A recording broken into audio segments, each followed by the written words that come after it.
Hello guys, আসসালামু আলাইকুম। সবাই কেমন আছেন? আশা করি সবাই অনেক ভালো আছেন। আমি আলহামদুলিল্লাহ মোটামুটি ভালো আছি।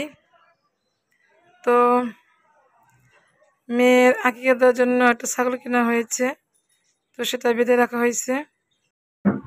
কে কোথায় থেকে ঈদ করছেন এবার সবাই একটু কমেন্টে জানাবেন। আমি এই যে ছাগলটাকে সকালে গোসল করাইছে, এখন শুয়ে আছে ছাগলটা। আমি আবার রান্না করতেছিলাম, শ্যামা রান্না করেছি, 2 রকমের শ্যামা রান্না করেছি দেখতে পাচ্ছেন।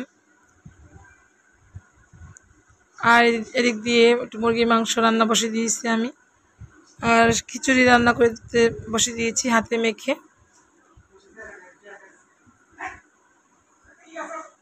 কার কেমন দিনটা আজকে কাটছে অবশ্যই কমেন্টে জানাবেন, কে কোথা থেকে ঈদ উদযাপন করছেন।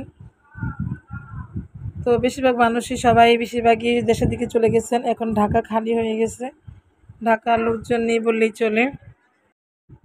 তো ঢাকার রাস্তাঘাটে সব জায়গায় যারা গরু দিচ্ছে, কেউ কুরবানি দিচ্ছে, তারা সবাই তো রাস্তা কাটছে। রাস্তার অবস্থা একদম যাতা হয়ে যাচ্ছে। 2-3 দিন তো এরকম যারা কুরবানি দিবে রাস্তার পাশে দেয়, রক্ত মেখে একদম রাস্তা একাকার হয়ে যায়, বেরোতে হয়ে যায় না।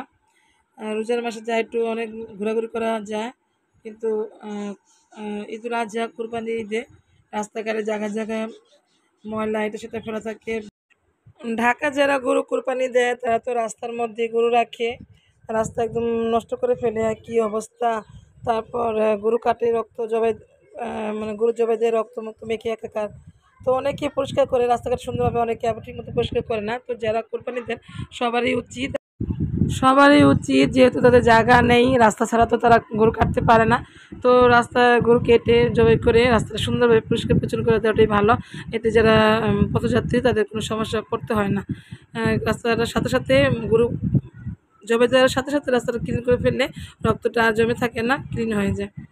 তো এটাই করা আমাদের সবার উচিত, যারা আমরা রাস্তার পথে ঘাটে যারা গরু জবাই দেন তারা সাথে সাথে রাস্তাটা ক্লিন করে দেবেন, তাহলে আর লোকজনের সমস্যা করতে হবে না। আর একপক্ষে দেশের মানুষই ভালো, সুন্দরভাবে করে গরু কুরবানি দেয়, কত সমস্যা, রক্ত রাস্তাঘাটে দেখা যায় না। এই তো তারপরে আমার ক্ষুধা লেগে গেল, একটু আসলাম স্বামী খেতে, রান্না করছে অনেক আগে, খাইনি। তো একটু স্বামী খাচ্ছি, তো মজাই হয়েছে। আমি আবার স্বামীটা একদম দুধ স্বামীটা অনেক আছে না ডুবা ডুবা খায়, ওরকম খাই না, আমি একটু ঘন করে দুধটা জাল দিয়ে এরকমভাবে খাই। তো আজকে একটু দুধটা হয়তো একটু টেনে গেছে একটু বেশি, তবে কিন্তু মজা হয়েছিল দুধটা আমি বেশি ঘন করে তারপরে লাচ্চার সময়টা ভিজাই। তো এই তো লাচ্চার সময়টা খাচ্ছি, আর একটু ঝরার সময়ও রান্না করছিলাম। তবে ঝরার সময়টা আমি একটু লেসকা মানে পানিটা খেতে পছন্দ করি ঝরার সময়টা, আর দুধ সময়টা একটু এরকম ঘন হলে আমার ভালো লাগে। তো হ্যালো গাইস, যে যেখান থেকে ঈদ করছেন ভালো থাকেন, সুস্থ থাকেন, ভালো ঈদ উদযাপন করেন, আমাদের জন্য দোয়া রাখবেন। ভিডিওটা ভালো লাগলে লাইক কমেন্ট শেয়ার করে দেবেন। বাই।